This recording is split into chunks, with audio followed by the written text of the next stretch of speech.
ले जा रहे हैं वहां ले जा रहे हैं, उनका डिप्रेशन हो रहा है, हाई ब्लड प्रेशर हो रहा है। अरे कोई प्रेशर नहीं है। जितनी असुविधा होती उतने श्यामा श्याम में मन डूबता है, जितनी सुविधा होती विषय में डूबता है, श्यामा श्याम में नहीं। इसकी चाल में मत फंसो। आपके लिए कह रहा हूं, कुछ दिन पहले एक उपासक कई बातें रखी कि मेरी अशांति का कारण मेरा मंत्र में मन नहीं लगता। चलो राधा राधा बोलो, इसमें भी नहीं लगता। किसमें लगता है? इसमें लग, चलो वो जपो। मुझे बाहर निकलना था, कमरे में पड़े रहो, वही टिफिन आ जाएगा, वही दूध आ जाएगा ना, मुझे सब अब खड़े रो रहे हो, क्या करें? भागो, कहां भागोगे? भागो, देखो विश्राम मिलेगा। कुछ ऐसे मंद बुद्धि के हैं, सोचते हैं शरीर को छोड़ दे, तो छोड़ के देख लो, अनंत जन्म भटकते रहोगे, कहीं विश्राम नहीं मिलेगा।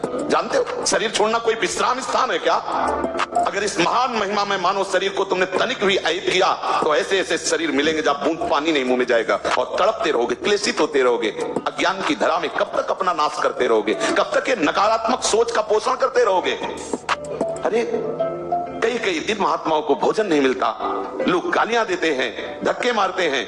हमने देखा है, दिगंबर है वाराणसी में, ऐसे हाथ फैलाए दरवाजे खड़े हैं, वहां से कुल्हड़ मारा जा रहा है उनके ऊपर, और हम देख रहे हैं, देखा है, क्योंकि बाबा की अलबेली नगरी है, कुछ नहीं, मुस्कुरा के चल देते हैं। आपको क्या होता है? आपके पास तो वस्त्र है, आपके पास तो वास की व्यवस्था है, आपको तो भोजन मिल रहा है, वहां भोजन के लिए भूख से विवश होकर के जाते हैं, और वहां कहीं भी कभी भी वो जगत गुरु आपको ऐसा पक्का करेगा, पक्का समझ लीजिए। आप सोचे कि प्रतिकूलता ना आवे, ऐसा हो नहीं सकता, लिख लीजिए। यदि आप सच्चे मार्ग पर चलेंगे तो इसकी चढ़ाई ही प्रतिकूलता है। ऊर्जा शक्ति प्रतिकूलता से बढ़ती है, अनुकूलता से ऊर्जा शक्ति नष्ट होती। परमार्थ की ध्यान रखना, जीवन में जितनी प्रतिकूलता आएगी तन मन के द्वारा, उतने अध्यात्म की ऊंचाई पर उपासक चढ़ता है। निज अनुभव की बात हम जब करोगे तो सब खत्म हो जाएगा। घृणा, नफरत, द्वेष, हीनता, ये सब खत्म हो जाएगा। हम सब भगवान के बच्चे हैं, भगवान के अंश हैं। शरीर को लेकर, गंदी बातों को लेकर हम गंदे हो गए, गंदी बातों को लेकर ही तुम गंदे हुए हैं ना। ये तुम तो भगवान के बच्चे हैं, भगवान के अंश हैं। तो उन गंदी बातों से हटने के लिए पहले अच्छी बात स्वीकार करें ना। अच्छी जगह हम खड़े होंगे तो हमारी सारी की सारी गंदगी दूर हो जाएगी। सबसे बढ़िया जगह है भगवान के चरणारविंद, उनका आश्रय ले लो, नाम जप करो। अगर ठीक ना हो जाओ तो हमें बताना। गंदे नशा न करो, गंदे लोगों से मत मिलो, गंदी बातें मत करो, गंदी बातें मत देखो, और नाम जप करो। नाम से बढ़िया कोई है नहीं। आप जप के देखो, कुछ दिन सब हेयता खत्म हो जाएगी। तो अपने में ग्लानि आती है ना, वो पाप के कारण आती है। कभी न कभी हमसे बड़े बड़े पाप हो गए, और वही पाप हमको चलाते रहते हैं। वही चिंता, गलत चिंतन, नकारात्मक सोच, निगेटिव, क्योंकि नकारात्मक सोच से ही तो हृदय जलेगा। तो पाप कर्म ही तो करवा रहा है, वो नष्ट हो तभी बुद्धि सकारात्मक हो जाए। देखो आप गाली दिए हमें, ए बड़ा ऐसा वैसा वैसा, हम नकारात्मक सोच हमारी जागृत होगी, हमने इसका तो कुछ बिगाड़ा नहीं, कुछ कहा नहीं, बिना किसी कारण इसने कैसे गाली दे दी। अब ये है नकारात्मक सोच।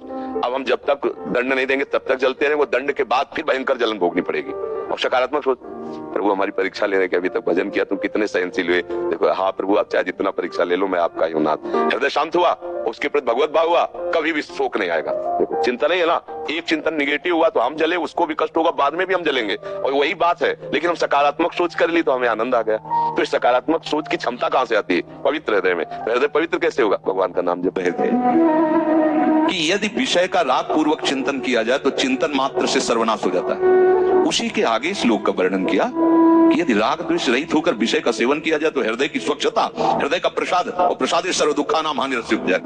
बात पकड़ो, अब तुम्हें वही पदार्थ, वही क्रिया, वही सानिध्य मिलेगा जिससे तुम्हें मंगल में भगवान के दर्शन की योग्यता प्राप्त होगी। अच्छा बताओ, छोटा सा बच्चा जिसके पंख नहीं निकले वो क्या करेगा? शुद्ध शरणागति का स्वरूप अजात पक्षा यो मातरम खगा। तो आप शुद्ध शरणागति तो बनना चाहते हैं ना। उस बच्चे की योग्यता कितनी है? चे चे करके केवल माँ की तरफ देखना, तो राधा राधा बोल के केवल लाडली जी की तरफ देखना हमारी। उस बच्चे पर यदि कोई प्रहार करने के लिए जीव आ रहा है तो माता पिता का कर्तव्य है, उससे तो पंख ही नहीं निकले तो अपना बचाव क्या करेगा? तो काम क्रोध लोभ आदि यदि आप पर आक्रमण कर रहे हैं तो आप बचाव कहां करने लायक हैं?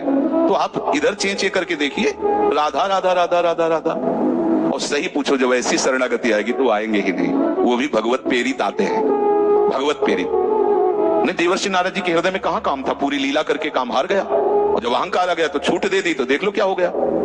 समझना बस, सारी ये जो परमार्थ का खेल है ये सब समझ का है। आश्रय से, जो भगवान कहते हैं कि बुद्धि योगम ददामिते, बस ये बुद्धि योग हो गया कि मस्त हो जाओगे। तेषाम सतत युक्तानाम भजताम प्रीति पूर्वकम ददामि बुद्धि योगम तम। अब जो भी पदार्थ, जो भी क्रिया, जो भी सानिध्य, वो कृपा के द्वारा होगा। अब हमें उसमें न राग करना न द्वेष करना है। और इसका परिणाम क्या बताया? हृदय की स्वच्छता, परम प्रसाद और बुद्धि का भगवान में स्थित हो जाना। अब वो प्रतिकूल हुआ या अनुकूल हुआ? अगर प्रतिकूल हुआ तो आपने सोचा गलत सिद्धांत। अगर ये बात हम ना माने होते तो इससे सावधान रहते तो हमारा वो होना था। प्रभु का विधान था, उसमें कुछ है, बाद में देख लेना। उसका वो परिणाम होगा जो तुम नहीं निकाल सकते थे। उस प्रतिकूल पदार्थ, वस्तु, व्यक्ति के सानिध्य से वो ठीक हुआ है जो ठीक होना था, प्रभु ने भेजा है। अब तो तुम निश्चिंत हो जाओ, अब भय ना करो। समझ ला, प्रभु सर्वज्ञ है, तुम उनके भरोसे हो गए हो, आप कोई तुम्हारा मंगल कर ही नहीं सकता। बोले काम आता है, क्रोध आता है, गंदी बातें मन में रहती हैं। कहा जाता है जब ये तक हृदय में रहेंगे तब तक तुम्हें भगवत प्राप्ति नहीं होगी। शास्त्रों में खूब खुला वर्णन है, चाहे जहां देख लो। त्रिविधम नरकस्येदम द्वारम नाशन मात्मनः कामः क्रोधा तथा लोभा तस्मादेत्रयम् त्यजेत्। काम, क्रोध, मद, लोभ सब नाथ नरक के पंथ।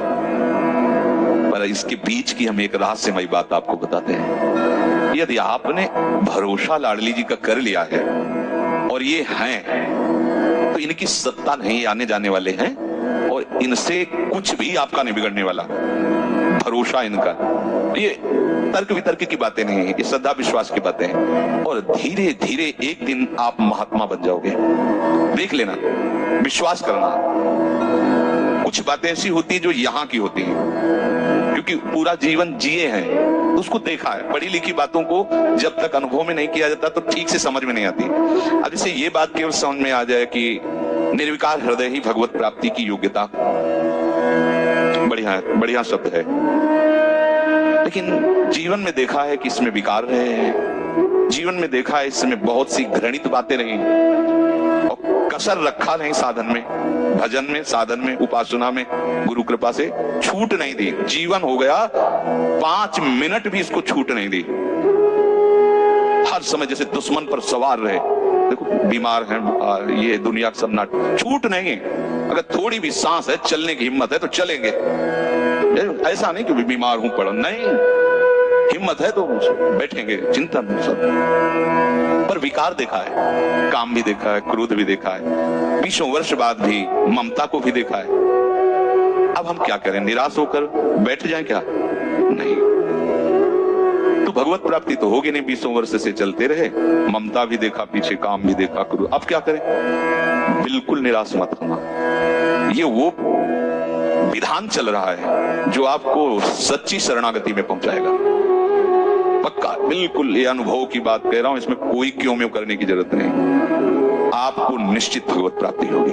काम, क्रोध ये स्फुरित होते रहे तो भी आपको निश्चित भगवत प्राप्ति होगी, क्योंकि आपने आश्रय लिया है लाडली लाल का। अंदर से होता है, कई ऐसी परिस्थितियां आती है कि साधक ऐसा अनुभव करता है कि मैं असमर्थ हो रहा हूं। व्याधियां, कहीं किसी भी तरह की कोई व्यवस्था नहीं, कहीं कोई बोलने वाला नहीं, एकदम निराशा ही निराशा। न औषधि है, न कोई सहयोगी है, न। तो पूज्य मामा जी महाराज बक्सर वाले पधारे गए थे, उनका संयोग प्राप्त हुआ। बहुत ही निर्मल संत। वैष्णव जनों के द्वारा ही पता चलता है कि वैष्णव महिमा क्या होती है। वयोवृद्ध संत, आओ महात्मा बैठे, चेहरे की तरफ उदास क्यों? महाराज जी, एक प्रश्न हमारे मन में आपके प्रश्न से आया, क्या शरणागत की ऐसी भी दशा होती है जो अपने को असहाय और असमर्थ और गिरा हुआ महसूस करने लगे? कहाँ होती है? ऐसा क्यों होता है महाराज जी? तो उनका फुटबॉल के वो हाथ, खिलाड़ी के हाथ का फुटबॉल है, फुटबॉल को नीचे पटका गया है, पर वो नीचे टिकेगा नहीं। वो नीचे से जीव ही ऊपर उठा तो ऐसी मार लगेगी कि वो लक्ष्य में पहुंच। आपको कैसे बताएं, हृदय नाच पड़ा हृदय, एकदम हृदय आनंद से प्रफुल्लित हो गया। एकदम लगा कि महापुरुष जन कह रहे कि खिलाड़ी के हाथ का ये बाल है, ये नीचे टिकेगा नहीं। ऐसे थपक मारा, कोई समझ न ले कि नीचे गिरा, मारा तो एकदम लक्ष्य पे पहुंचा दिया। बस हृदय देखा ना, सत्संग सहायता की ना, साधु वचन ने एकदम जैसे बैटरी डिस्चार्ज हो गई, वो चार्ज हो जाए, ऐसा वचनों से एकदम हृदय में उतारे। नहीं, निराश नहीं, ये परिस्थिति है, निराशा के लिए नहीं है, ये तुम्हें ऊंचे उठाने के लिए है। महापुरुष जन कह रहे हैं गेंद